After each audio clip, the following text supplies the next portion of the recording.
meat quality, it's actually probably best to think about it from a consumer standpoint, right? Because at the end of the day, what we're trying to do is provide a wholesome, safe, and high quality product. Well, what does quality mean to a consumer? It can mean a lot of things, but traditionally we think about quality as color, texture, or water holding. So we don't want like drippy type of products. We want tenderness and some sort of, usually there's some sort of component around lean to fat ratios. When we think about beef, we're thinking about marbling.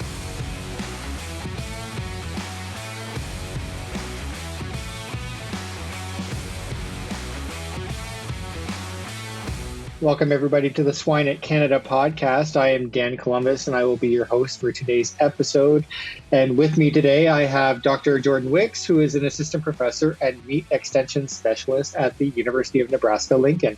So welcome to the show, Jordan. Hey, thanks for having me. Yeah, it's great to have you on, and I'm looking forward to the discussion today. Before we get into that, though, I'll just ask, because some of our people might not be aware of who you are and everything, I'll just ask you to introduce yourself and kind of give us an idea of your journey so far.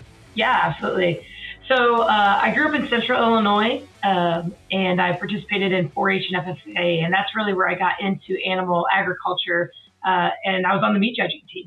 So that kind of opened up a world to me at a very young age about meat processing, and I was also on the livestock judging team, so I was able to kind of look at the production side and how that translates into what we consume, right, on a regular basis. And so as I started going through my collegiate career, I started at Southern Illinois University, and I studied just animal science there, and then went down to Auburn, where I studied meat science with an emphasis in pork quality. So I did some pre-harvest feeding trials to kind of see how that could impact and influence pork quality and pre-harvest food safety with reductions, hopefully, in pathogens like salmonella. And so we were feeding a plum juice extract back then, and to kind of see how that would influence the quality and the safety of the product. Once I graduated there in about 2012, I headed to Northern Alabama, where I was the manager of a brand new pork processing facility called Fatback Pig. So I was there, and I helped kind of get that plant reconstructed and built. It was an old abandoned building that we kind of remodeled into a pork processing facility, where we were aiming to kind of keep kind of a fresh and pork streaming through the Southeast. And so I was there for a little over a year as the manager. We were able to get that facility up to about 100 pigs a day at a time. And then from there, I went down and I worked at a pork sausage company, a smoked sausage company in South Alabama, where we focused on really just taking one type of product, a smoked sausage, and making that really exceptional. And so that was Conecuh sausage, which is pretty popular in the Southeast portion of the United States. And so that was a great experience where I learned a lot more about large-scale production of pork quality, and how we can advance some of the production and products that pork can offer. Again, I was there for a little over a year there as well. And then I finally headed out to Virginia to be the meat lab manager at the University at Virginia Tech. And while I was there, I was teaching, training students, doing beef and pork research. And then somewhere in there, I decided I was going to get my PhD while working full time. And so I completed that just last year before heading out here to Nebraska, where I'm the meat extension specialist. And so that kind of means that I'm here to help our industry partners, whether they be, large scale processors, which there's a lot of those out here in Nebraska. That's kind of where we're centralized for being a meat processing state here in the United States. And then I also work with small processors here as well. And I've been kind of trying to get some relationships built with some of our producers and our pork councils and beef councils to kind of make sure that we have that connection, right, between live animal and the product, and how that kind of bridges the gap there. So that's kind of where I've been and where I'm at now, and kind of looking forward to, the potential that we have to really start expanding as we grow a larger population throughout the globe. And so I'm here to kind of help move that in the right direction as a researcher and as an extension specialist. Yeah, definitely seems like you're the right person to have on for this topic. I don't think I've seen somebody so focused on the area for so long. So that's great. I also say, you must be a glutton for punishment if you work full time and do the PhD at the same time. Yeah, So good job for that. Yeah, that was a wild time. I don't know what I was thinking, but it's done, and I don't regret it. But it was challenging. No, definitely.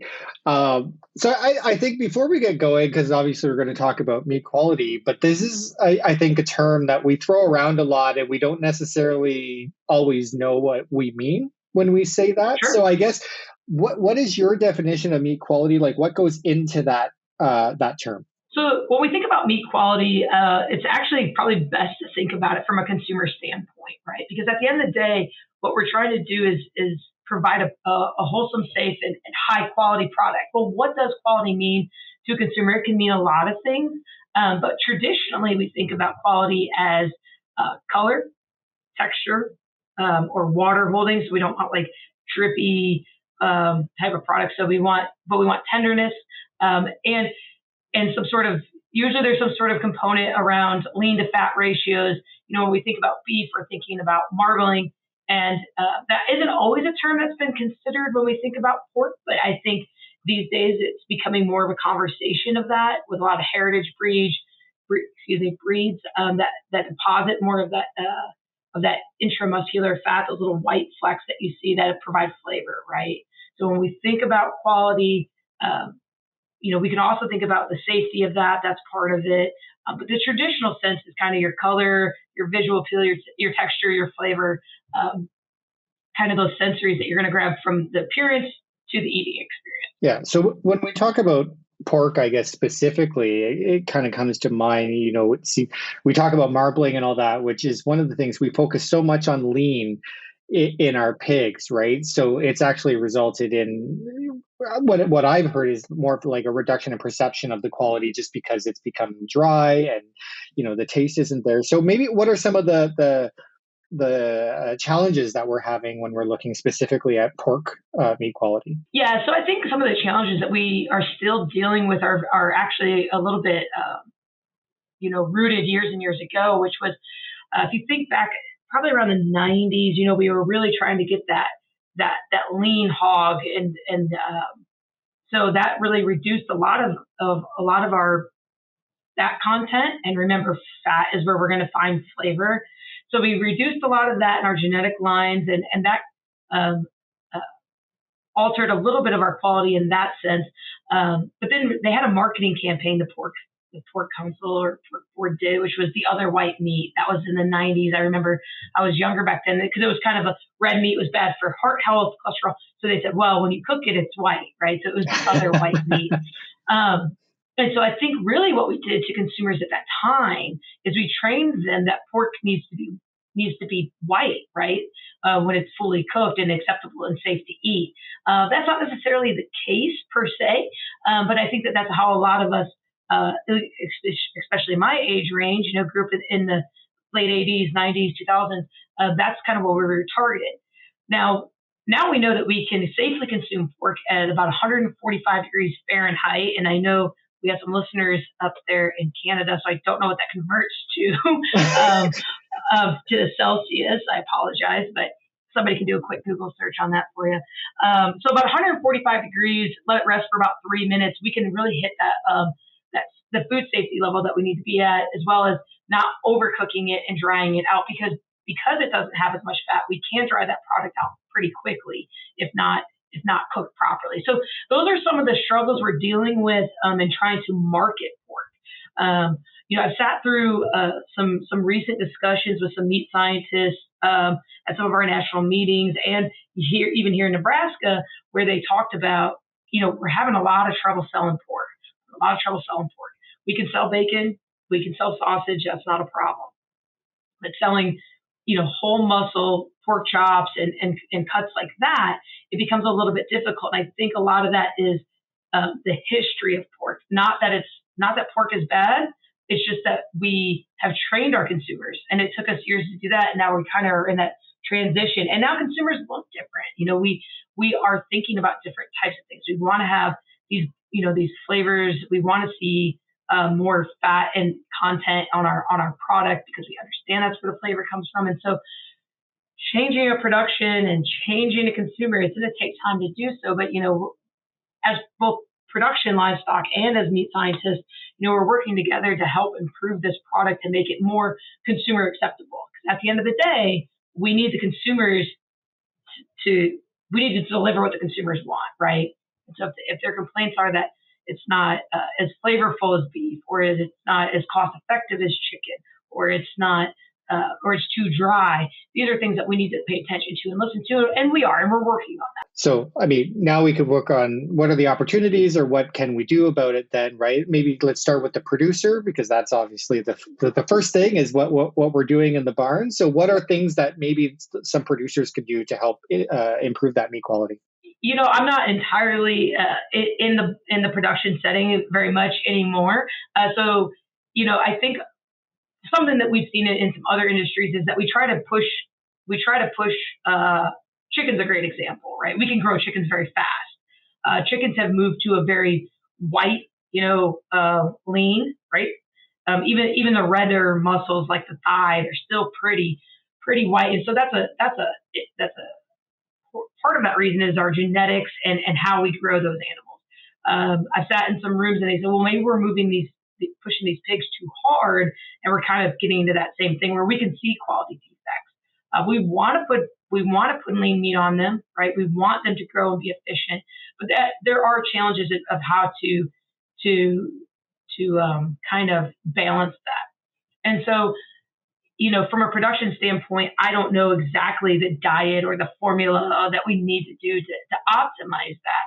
But I think one thing that a producer needs to think about is, what is it that the consumers want? When you sit down as a pork producer, what do you like about pork and what do you not like about pork? Communicating that to the meat processors and the meat scientists in your communities, in your state, in your countries, that's important for us to know.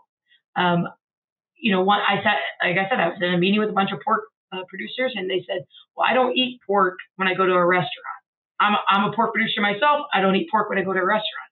Well, that seems kind of crazy, right? Yeah. That's what I thought when he thought when he said it. And he goes, because I don't think that they know how to, I think that I can cook a better pork chop than the chef can, right? Because they think that they can't handle it right. Or that they add a bunch of these. They said the pork chop they were trying to sell at the specific restaurant this man was at, they said, well, they were going to put all these sauces and different things on top of it. And he goes, I just want a good quality pork chop. I don't need all these things on top of it, gravies or sauces or whatever.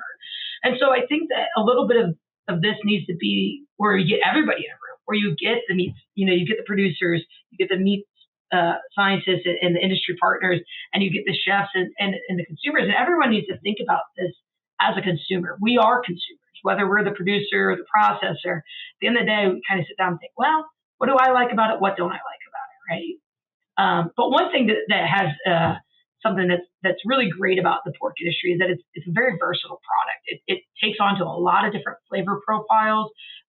It does great, and we're here in the United States, so we have a big barbecue industry that's very popular. And then we're able to do a lot of unique products.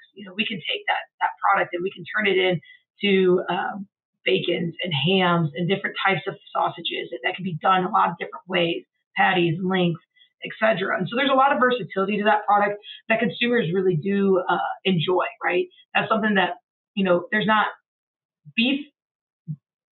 Beef is great, and the fact that it's, we can sell beef. We're a beef state. We like our steaks, but when you go, well, let's see if we can, make a really unique product with beef that can be consumer ready and easy to find in your retailer.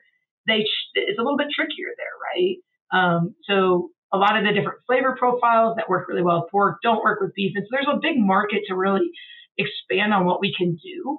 And I think that there's a lot of work being done right now with trying to kind of conceptualize how we can make it more consumer friendly, ready to go, and convenient for consumers as well. So then switching to the processor then, Sure. What are things then that the processor specifically can do? And I assume this is going to be more in your wheelhouse. So Yeah, so yeah, I'm definitely a processor through and through. So the things that the processors can do is they can really start to look at the type of pork that they're getting in, the pigs that they're getting in.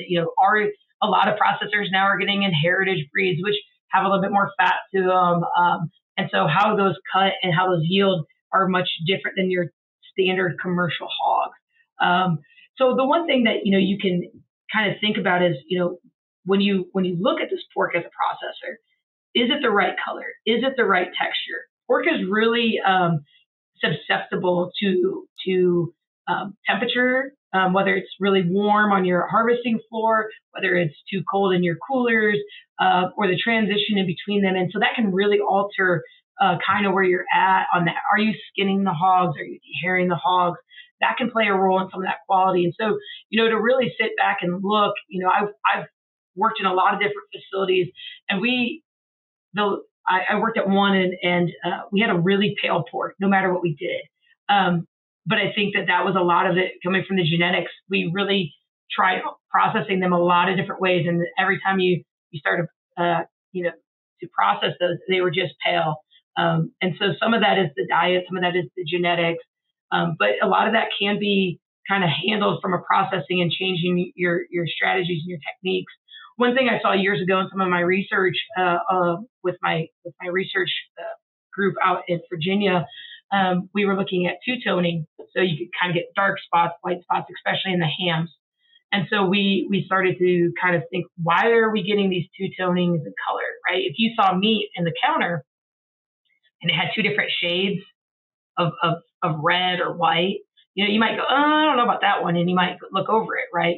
Well, this was becoming kind of a large problem in our region, and so we started looking at that. We found that if we can delay the time that we put them through the dehair, we could really increase and the pigment of that, so it was more of a pink color rather than a white color, and we could make it more cohesive, right? Less of a gradient across the muscle, and so even simple things like that, we were able to kind of manipulate how the muscle transitions from muscle to meat, and controlling those processes is pretty critical, especially for pork quality, because pork quality is also something that can be not only susceptible to discoloration, but also a lot of drip loss or purge, which consumers, we don't want to see that in our packages, and we definitely don't want to pay per pound for a bunch of water sitting in our package. So the more that we can do to protect that conversion of muscle to meat, to protect the integrity of that through our processing techniques, we can make sure that there's a high quality product for our consumers. So things like that. Another thing that you can think about as a processor to kind of have some advantages with your pork is looking to it as the consumer. Are you looking at it, meaning are we trying to market this product to the best of its potential? So for example, hams are pretty seasonal, right? Bone-in hams, you're going to get those around the holidays.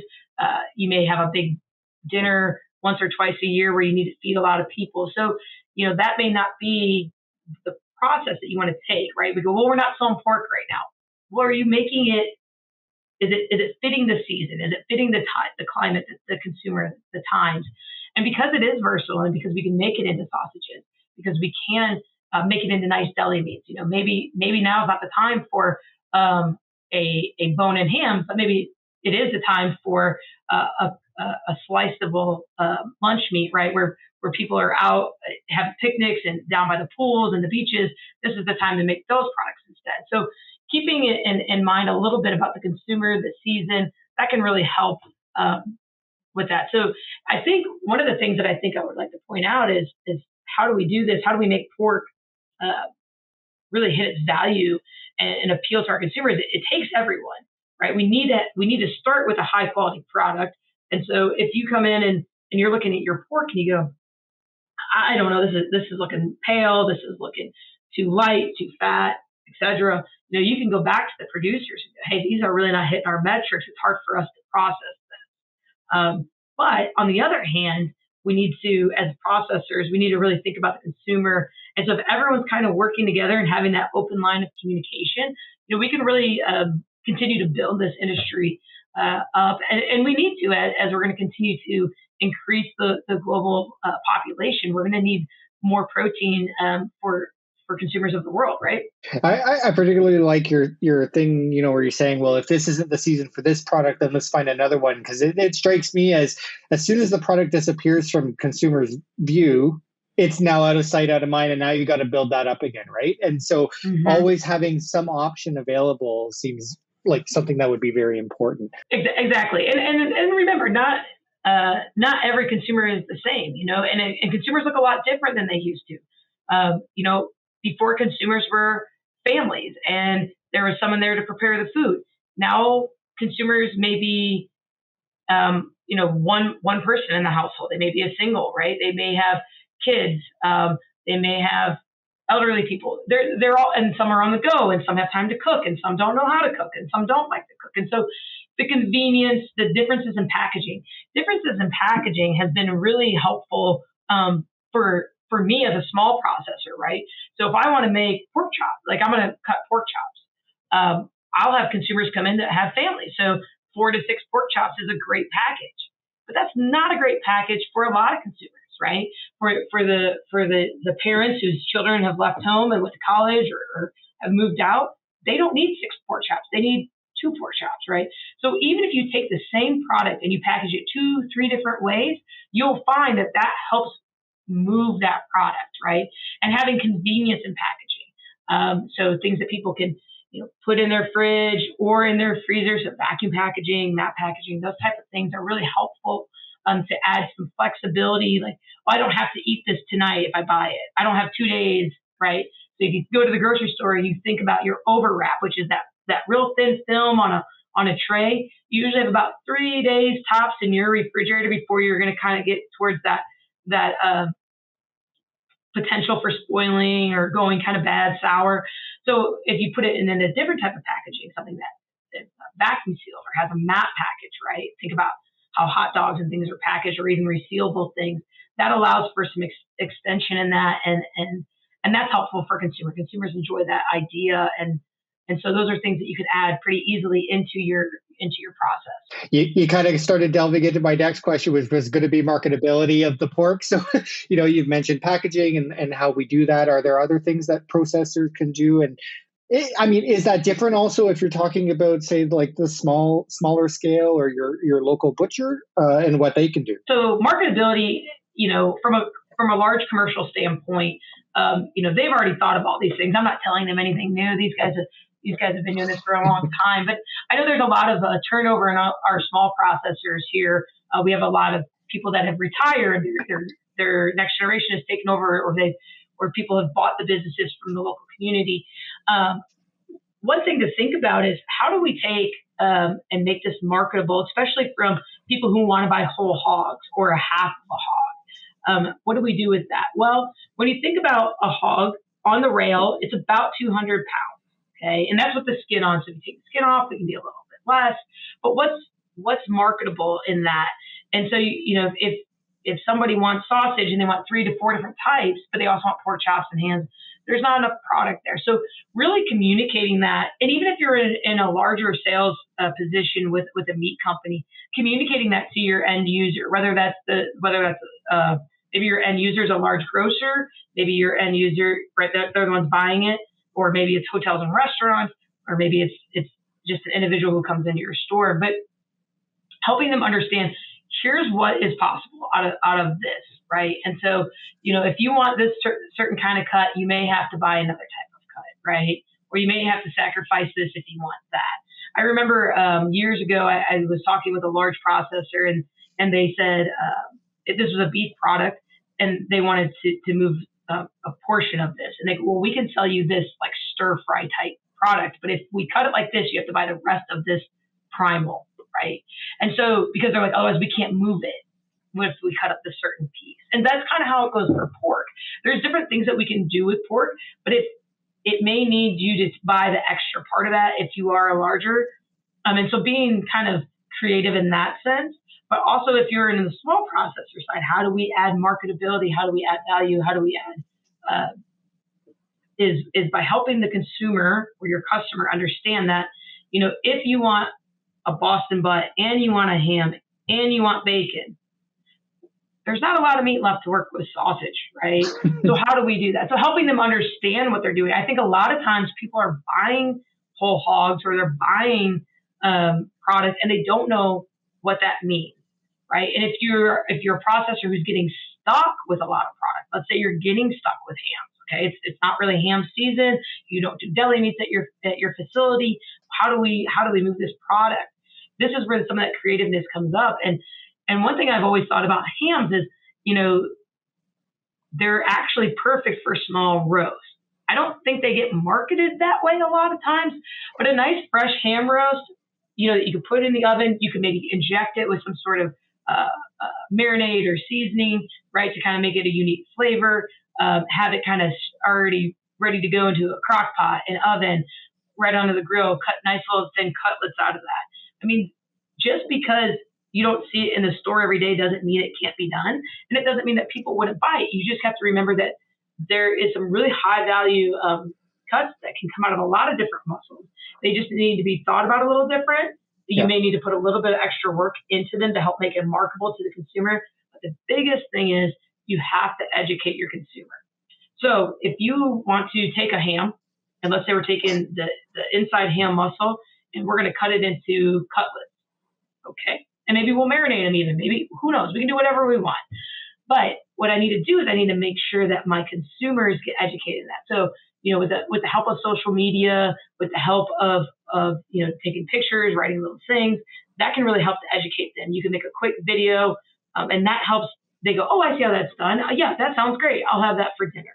And then they can come in and get that. But the education is key. And part of that education goes back to the beginning of this conversation, which is we've got to make sure that consumers understand that we can cook pork to 145 degrees. And if we get past that, it may get a little dry. It may get a little tough. Definitely some food for thought. I think we could talk about this for much longer, but we are getting close to the end of our time.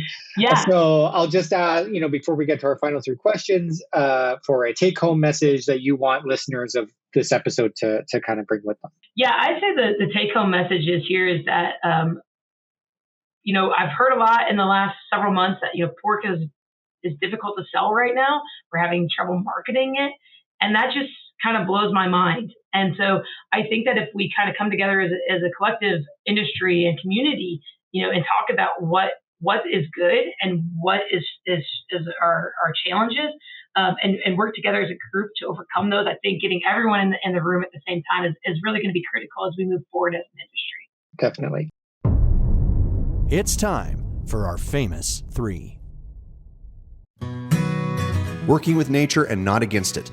Piglets fed AX3 see significant and improved feed efficiency.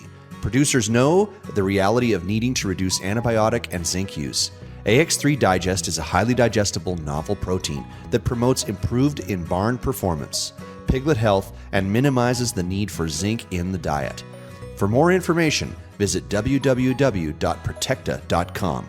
That's www.protecta.com.